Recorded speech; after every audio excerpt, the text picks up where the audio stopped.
पालतू बहू। पार्वती जल्दी करो यार, कहाँ रह गई? एक पेन लाने को भेजा था, मानो पेन बना ही रही हो। पार्वती पार्वती, शशांक ने चिल्लाते हुए कहा। तभी अंदर कमरे से पार्वती भागती हुई पेन लाकर शशांक को जैसे ही थमाती है, चटाक की एक आवाज़ से वहाँ का माहौल गूंज उठता है, क्योंकि शशांक का गुस्सा अब चांटा बनकर पार्वती की गालों पर अपने छाप छोड़ चुका था।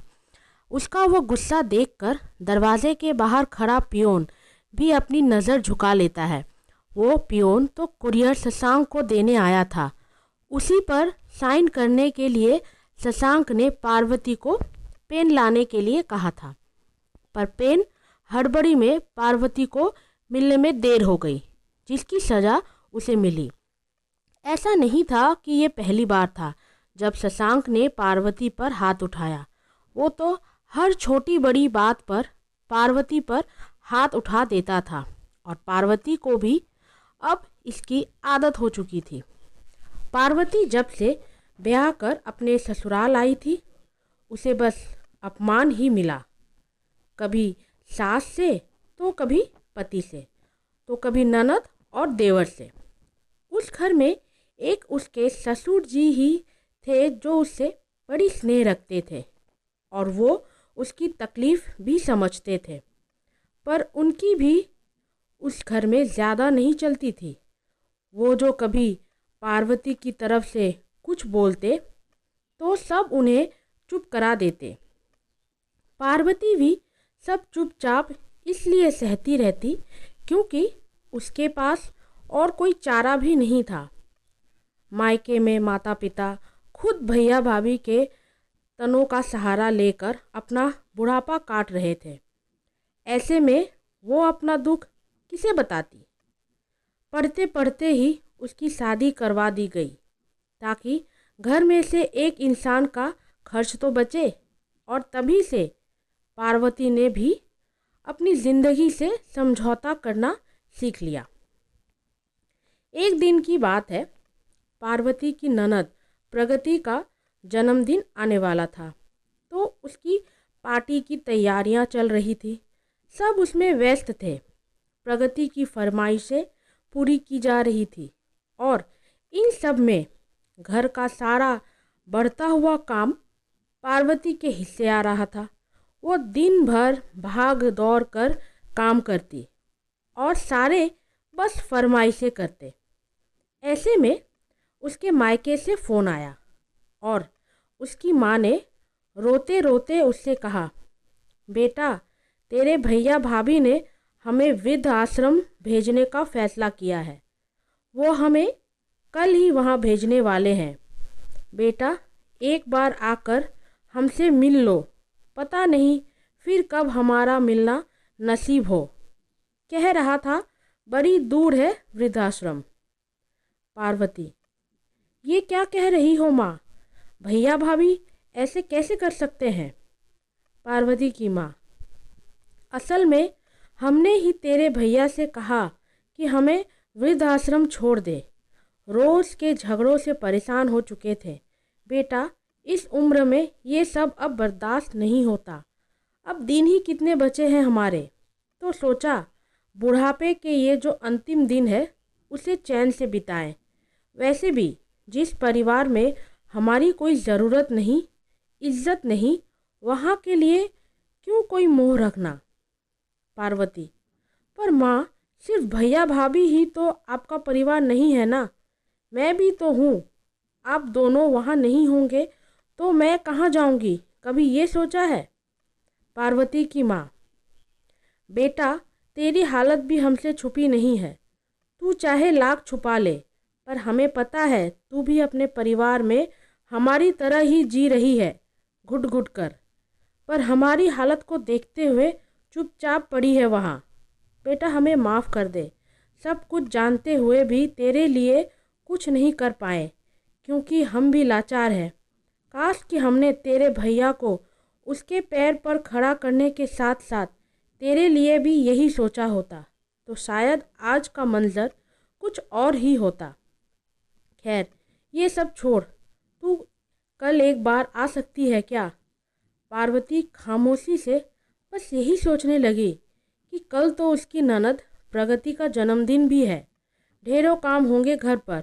फिर थोड़ी देर चुप रहने के बाद उसने कहा, हाँ माँ, आती हूँ कल।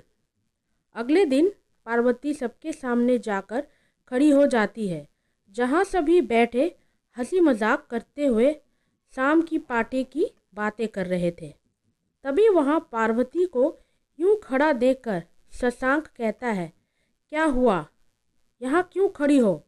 काम सारे हो गए क्या? फिर उसकी सास कहती है, इतनी जल्दी? ज़रूर काम चोरी की होगी। फिर प्रगति कहती है, भाभी आज मेरा बर्थडे पार्टी है, कुछ भी कमी हुई ना तो फिर आपकी खैर नहीं। और अंत में उसका देवर युवराज कहता है, चिंता मत कर प्रगति, भैया है ना, भाभी की इतनी हिम्मत कहाँ जो काम में लापरवाही करे। सबकी बातें सुनकर पार्वती के अंदर उबल रहा गुस्सा ज्वालामुखी बनकर फूट पड़ा और उसने कहा, धिक्कार है आप लोगों की सोच और ऐसे परिवार पर जिसको अपने घर की बहू की बिल्कुल भी इज्जत नहीं।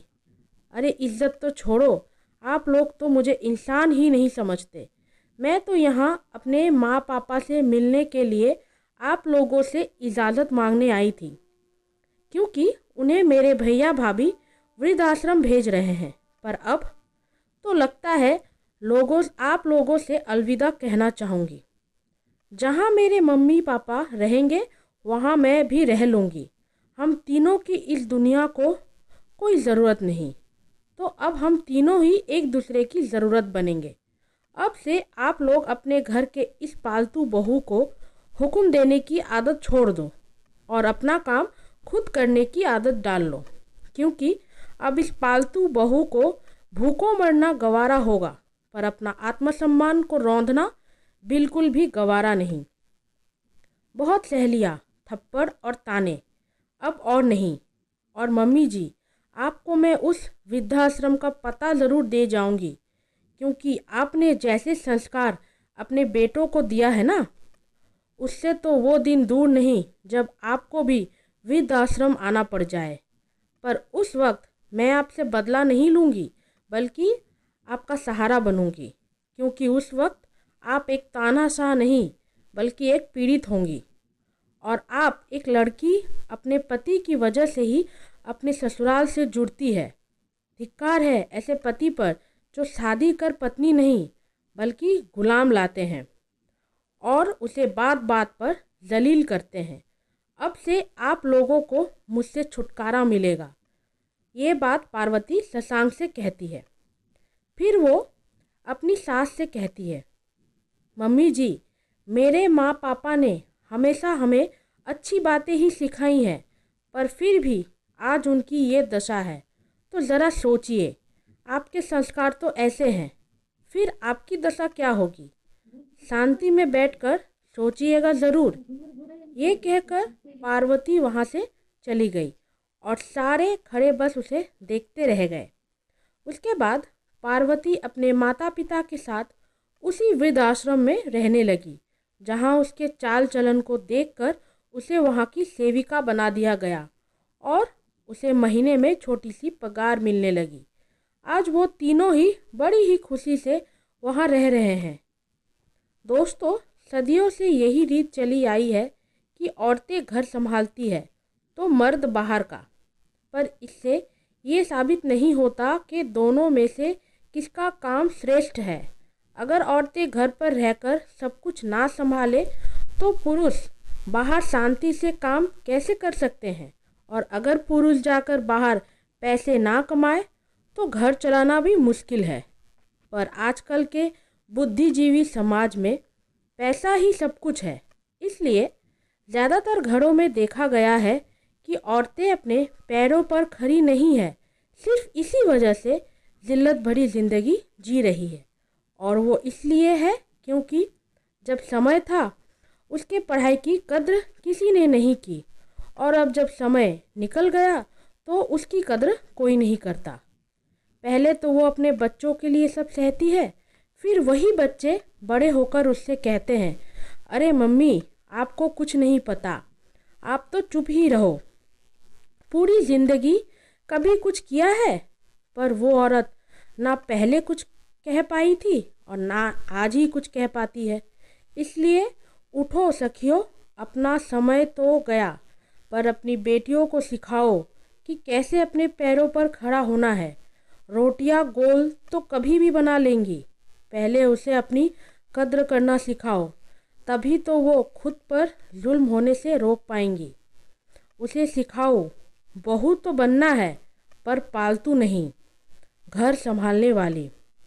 इस कहानी के माध्यम से मेरा उद्देश्य बस समाज के कुछ दृश्य को दिखाना था। इससे मेरा किसी को नीचा दिखाने या किसी को इंगित करना नहीं है। अगर फिर भी मेरे इस कहानी से किसी के दिल को ठेस पहुंची हो तो उसके लिए मैं क्षमा प्रार्थी हूँ। धन्यवाद। रोनिता।